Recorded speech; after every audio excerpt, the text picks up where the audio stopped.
নমস্কার বন্ধুরা, স্বাগত আমার অন্য একটি ভিডিওতে। তো আজ তোমাদের সাথে একটা ইউনিক লেভেলের জিনিস শেয়ার করতে চাই। আমি দেখলাম, তাই ভাবলাম তোমাদের সাথে শেয়ার করি। আমরা সাধারণত জানি যে ফুল থেকে মৌমাছি মধু সংগ্রহ করে। তো এইখানে তো অন্য লেভেলেরই খেলা চলছে, মানে যে পারছে মধু সংগ্রহ করছে আর কি। লাল বলতা, হলুদ বলতা, এই যে হলুদ বলতা, লাল বলতা, মৌমাছি, মাছি অব্দি এসছে। আমি তো মাছিকে দেখে অবাক হয়ে গেছি যে এও মানে ফুল থেকে মধু সংগ্রহ করতে এসছে। কী ব্যাপার আর কি জানি।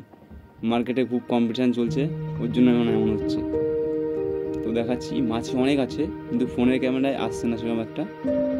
তো যেটুকু তুলতে পেরেছি তোমাদেরকে দেখাবো। এই দেখো লাল বলতা, এও ফুলের মধ্যে সংগ্রহ করছে। আর মাছিটা কোথায় গেল?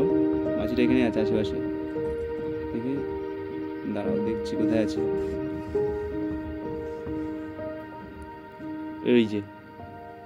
এই যে মাছি মধু সংগ্রহ করছে, কিন্তু কাটা ছেঁড়া ঘায়ের মধ্যে বসে, নোংরা আবর্জনায় বসে, এও ফুলের মধ্যে সংগ্রহ করতে এসছে। মানে আমার ব্যাপারটা হাসি লাগছে, মানে খুব হাসি পেয়েছে দেখে। পাশে একটা মৌমাছি এসছে, আবার দেখো, মৌমাছি প্রচুর আছে এই গাছটাতে।